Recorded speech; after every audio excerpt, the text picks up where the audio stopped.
말씀 제목은요, 나는 하나님을 경외합니다 라고 이렇게 잡은 것은요, 9절하고 15절에 느헤미야가 이렇게 말하고 있기 때문이에요. 9절에서는 우리 하나님을 경외하는 가운데 행할 것이 아니냐, 또 15절에는요, 나는 하나님을 경외함으로 이같이 행하지 아니하였다라고 느헤미야가 말하거든요.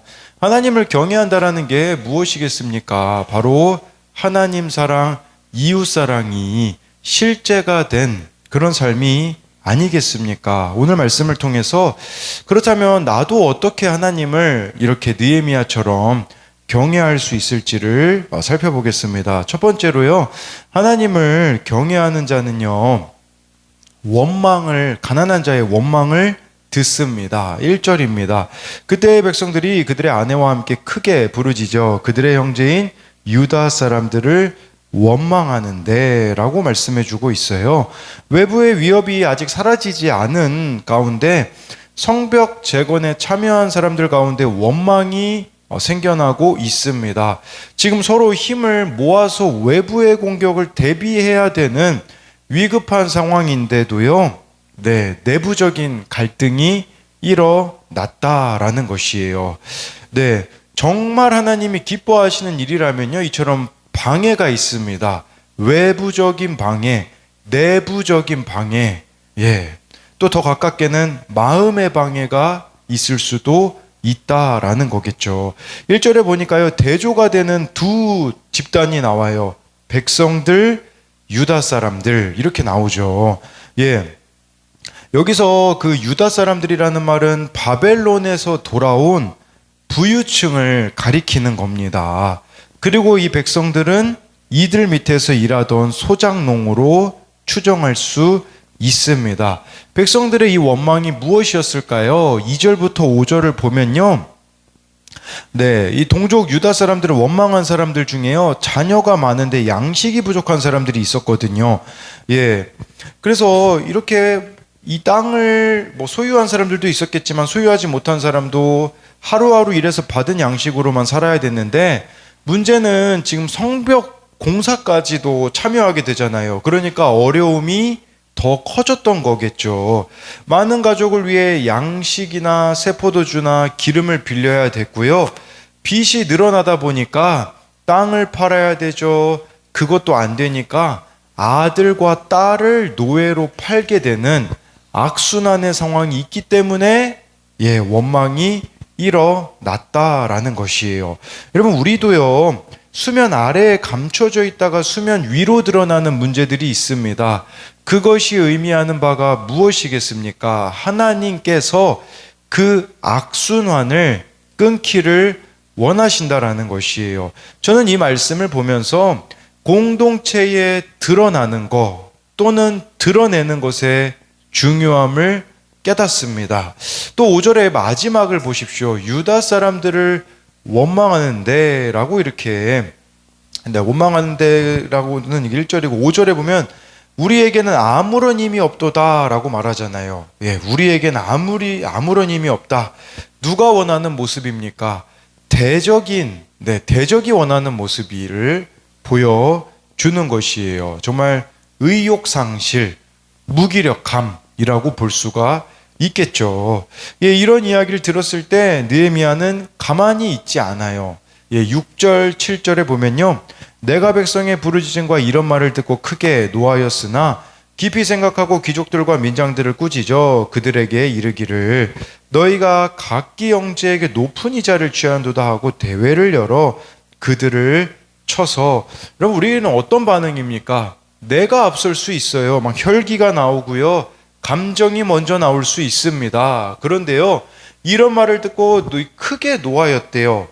근데 우리랑 느헤미야랑 뭐가 다르겠습니까? 이런 얘기 들으면 크게 노하죠. 근데 다른 게 있다면 7절이에요.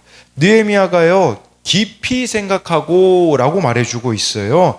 이 깊이 생각하다라는 말은요, 직역하면 내가 나의 마음에서 논의했다라는 뜻이에요. 내가 나의 마음에서 논의했다. 저는 이게 하나님께 물었다라는 것으로 다가오더라고요. 저와 여러분들이 깊이 생각하는 거, 이게 뭐겠습니까? 그날 큐티 말씀에 물어보는 거예요. 근데요, 큐티는 하지도 않고서는 다른 사람들에게 이야기를 들으려고 하는 사람들이 있을 수 있어요. 아닌 거죠. 말씀에 물어보셔야 된다라는 것이에요. 예, 그리고 우리 중심에는 이런 고민이 있어야 돼요. 왜 이 사건이 일어났을까? 그리고 어떻게 나는 이것을 구원으로 인도할 수 있는 기회로 삼을 수 있을까? 또 이런 고민도 하셔야 되죠. 어떻게 귀족들과 민장들을 회개하게 할 수 있을까? 근데 여러분 그냥 혈기만 내버리잖아요.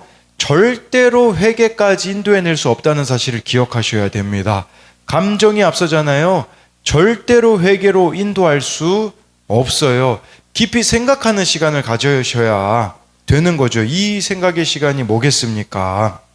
저와 여러분들이 말씀과 기도로 나아가는 부분이라고도 할 수가 있는 거겠죠. 예, 그래서 귀족들과 민장들을 꾸짖어 가지고요. 네, 그들에게 형제들에게 높은 이자를 취하는도다라고 말하고 있어요. 지금 느헤미야가 왜 화났을까요? 뭐 귀족들이 이자 취하는 것 때문이도 볼 수 있겠지만 이자를 취한다라는 게 어떤 의미가 있냐면 말씀을 무시하고 살아가는 태도를 지적한 겁니다. 왜냐면요, 신명기 23장 19절에 이런 말씀이 있어요. 내가 형제에게 꾸어 주거든 이자를 받지 말지니 곧 돈의 이자, 식물의 이자, 이자를 낼 만한 모든 것의 이자를 받지 말 것이라 라는 것은요, 동족에게 이자 받지 말라고 하나님이 말씀하셨는데 이들이 그 말씀을 무시해버렸기 때문에 네, 이렇게 정말 느헤미야가 꾸짖었다라는 것이겠죠. 저 여러분들에게도 필요한 것은요, 말씀으로 권면해야 되는 부분들을 볼 수가 있는 거겠죠. 네. 그리고요, 이 느헤미야가 어떻게 이 사람들을 꾸짖는 데서 그치지 않아요. 어떻게 이들을 회개로 인도하냐면요, 11절, 17절 후반절에 보니까 대회를 열어요. 대회를 연다라는 것은 모든 사람이 모일 수 있게 하는 거죠. 그 사람들이 모이게 되어지면 느헤미야가 하는 이야기가 그 들은 사람이 증인들이 되잖아요. 그러니까 귀족들과 민장들이 지킬 수밖에 없게 만드는 거죠. 예, 이 민장들과 귀족들에게만 이야기하면요, 자기들끼리 마치 짜고 치는 뭐 고스톱이란 말이 있잖아요. 자기들끼리 그냥 짜서 이렇게 할 수 있겠지만 모든 사람 앞에서는 짤 수가 없거든요. 이게 느헤미야의 지혜가 여기 보면 나와 있는 거겠죠. 그렇게 해가지고요. 네, 또 이 느헤미야가 얼마나 참 지혜롭냐? 제사장들도 불러요. 제사장을 불러서요, 맹세하게 합니다. 예, 그럼으로써 왜 그렇게까지 해야 됐을까요? 여러분, 사람의 마음이 그렇잖아요. 화장실 들어갈 때 마음하고 나올 때 마음이 다르다고 하잖아요. 지금은 이 귀족들과 민장들이 지킬 것 같지만 금방 변하기 때문에 정말 이 귀족들과 민장들이 제사장을 불러 맹세함으로 다시는 그러한 삶을 반복적으로 살지 않기를 바랬기 때문이라는 거죠. 여러분, 우리도 이런 지혜가 필요합니다. 구원으로 인도하는 지혜, 회개로 인도하는 지혜입니다. 그냥 알아서 하겠지가 아니에요. 이런 디테일이 필요해요. 구체적으로 어떻게 이 사람이 회개로 나아갈 수 있을까? 뭘 적용해야 되는가까지도 가르쳐 줄 수 있는 자가 되어야 되는 거죠.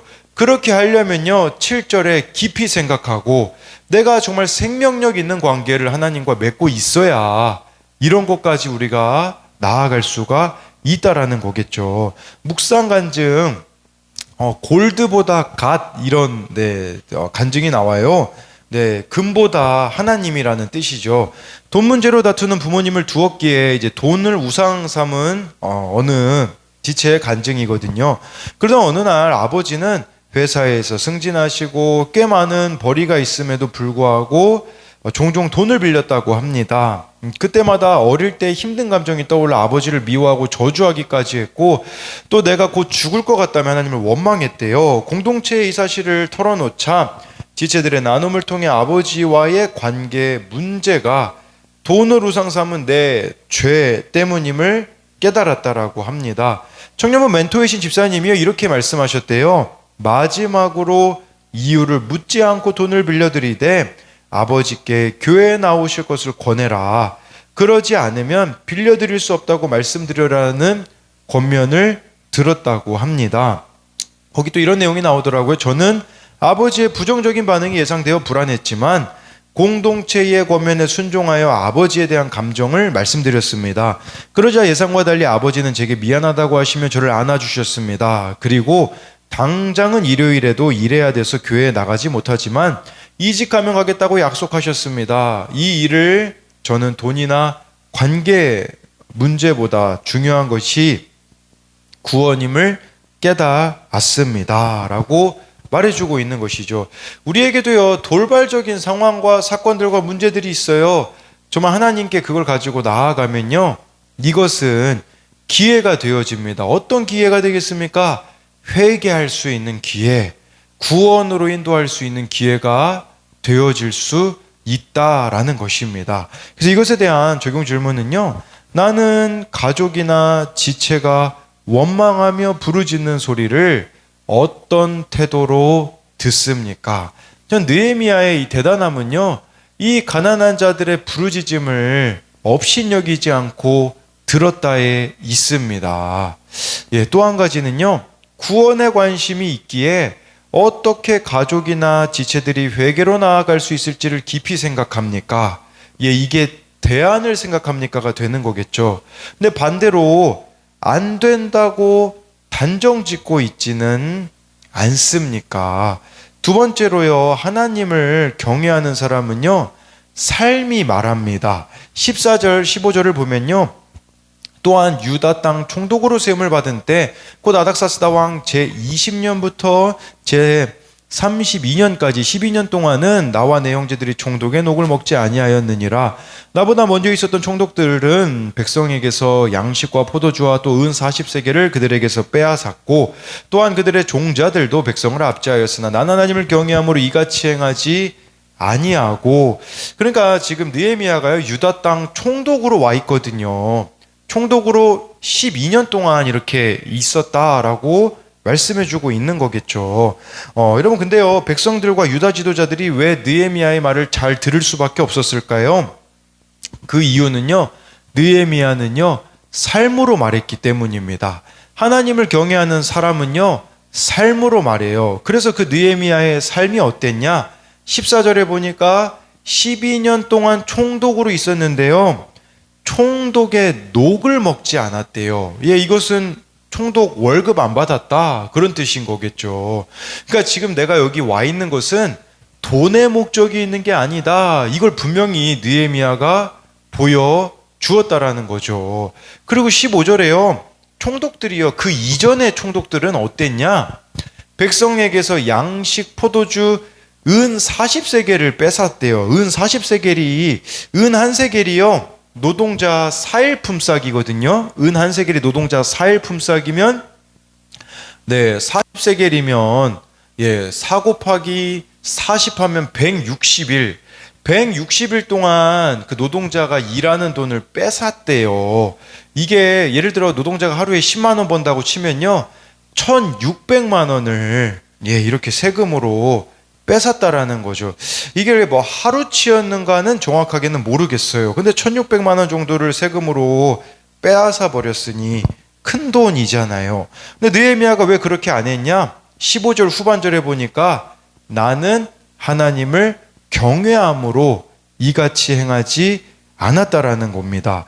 즉 느헤미야가 먼저 말씀대로 적용하는 삶을 살았기 때문에요, 백성들은 느헤미야의 말을 들을 수밖에 없어요. 백성들의 마음을 움직이고 실천하려면요, 내가 하나님을 경외함으로 손해보고 포기한 간증이 있어야 돼요.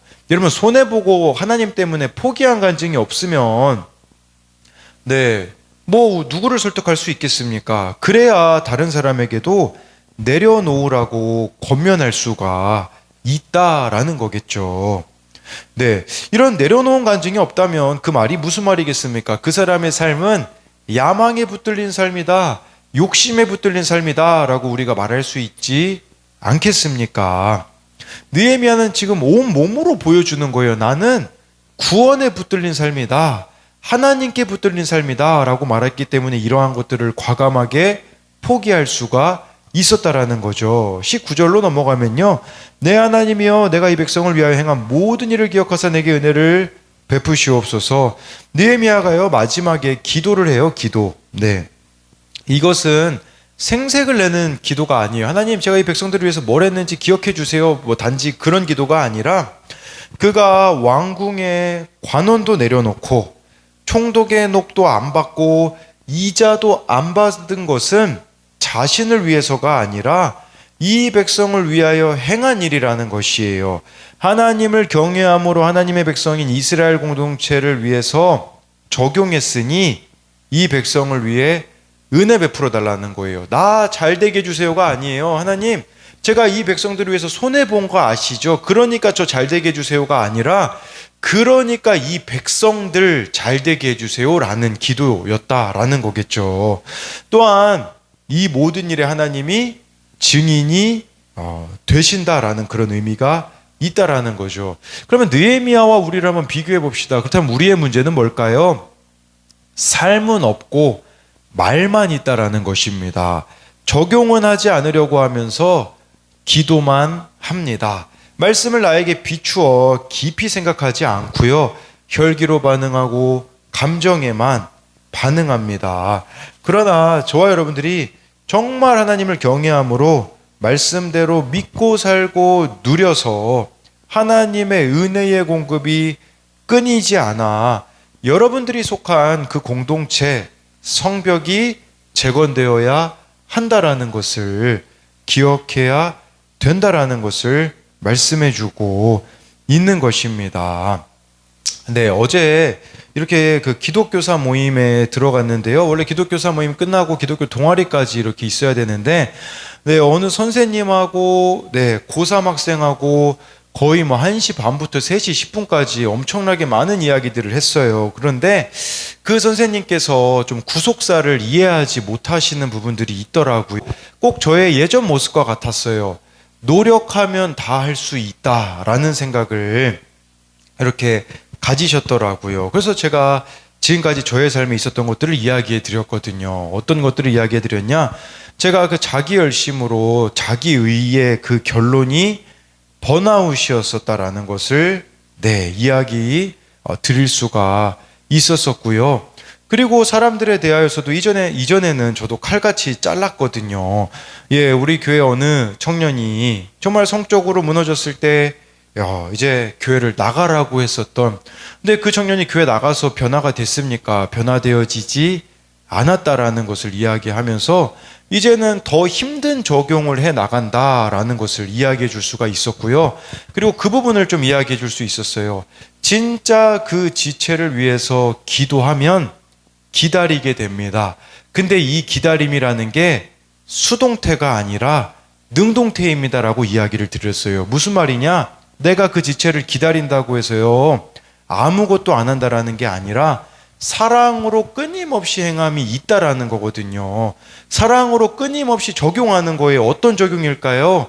나 자신을 비우는 적용인 거죠. 손해보는 적용인 거죠. 정말 좋아요. 여러분들이 그렇게 나아갈 때에 하나님이 나의 이 적용의 모습을 보시며 구원으로 인도해 주시지 않겠습니까? 그래서 이것에 대한 적용 질문은요, 하나님 때문에 손해보고 포기한 적용은 무엇입니까? 내가 마땅히 받을 것인데도 다른 사람의 형편을 생각해서 양보하고 내어준 적이 있습니까? 또 한 가지는요, 나는 누구를 위해 삽니까?